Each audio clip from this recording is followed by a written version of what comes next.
Welcome back to Eastern Newsbeat. This is Tricia Ziemer, and I'm here with Jackie Young, who's been a friend with Maree for over 30 years. Welcome. Thanks, Trish.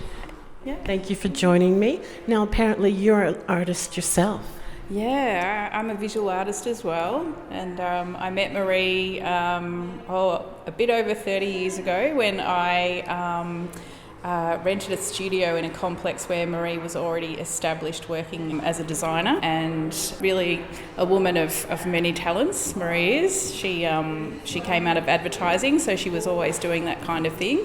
Yeah, so I've known her since that time. And yourself, what's your artistic bent?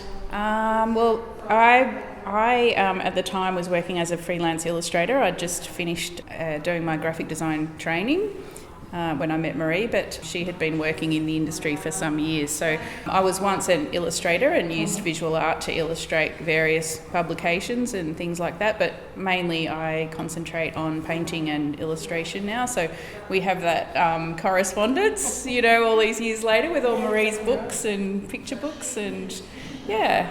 So what type of painting did you branch into? I do paintings which celebrate the local area where I live, which is on the Mornington Peninsula, and I try to do semi-realistic scenes of the environment, but they usually develop into having some kind of spirit kind of content to them. Do you know what I mean? So I characterise the animals and the general feel of the place. So is it like at Sorrento you would have the dolphins incorporated somehow in your painting? Yeah, a little like that, I guess. I spent most of COVID last year instead of travelling and teaching, which is what I've done for the last 5 years because I was working at Monash University.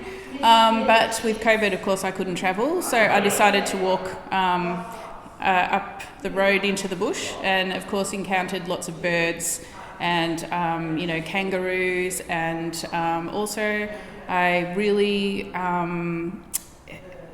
responded to the spirit of place there.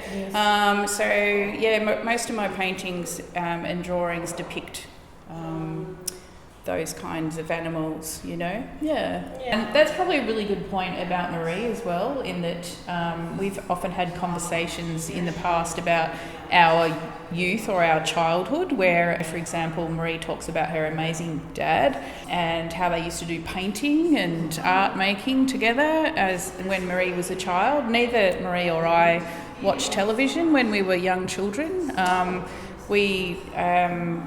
I guess that's something we had in common, and we've often wondered whether that was a great start to our creativity, because we have that formative time as children where we had to draw and paint. And when I think about Maree's work and some of the early drawings that she did when I first knew her, or some that she'd done prior to when I met her, you can see in that work she was always very experimental and trying out her ideas, and quite prolific, and that's certainly an aspect of her art making that's still very pertinent, in that number of pieces and the quality of all the pieces and the relationship among all the pieces.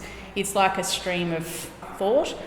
Okay, we're going to make significant people's faces out of letters, and there's a style to them. They're all very unique pieces, and they are not repetitive in many ways. So similarly with Maree's interest in Melbourne and history, she really investigates it in depth, and so her ability to retain the knowledge and then process the knowledge and then produce imagery that goes with the knowledge, and her love of various kinds of design elements like the typography. She brings three streams together, doesn't she? The art history and knowledge of Melbourne, and then the photography as well, and now the illustration aspect that she was trained in. Is that right?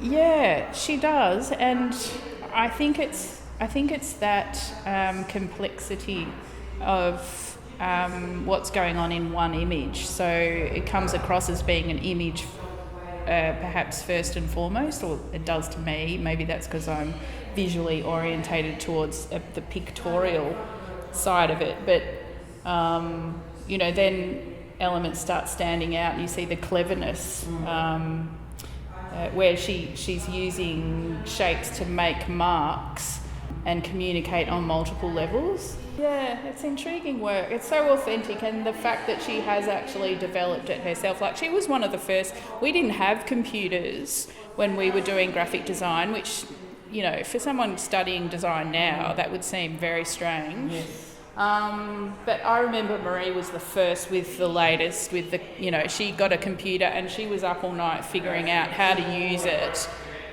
before anyone else that I knew had really given it that much thought. And already she was using it as a tool to do her own imagery. Well, I cannot thank you enough for your time. Enjoy the rest of the event and your championship. It's helpful. Okay, thanks, Trish.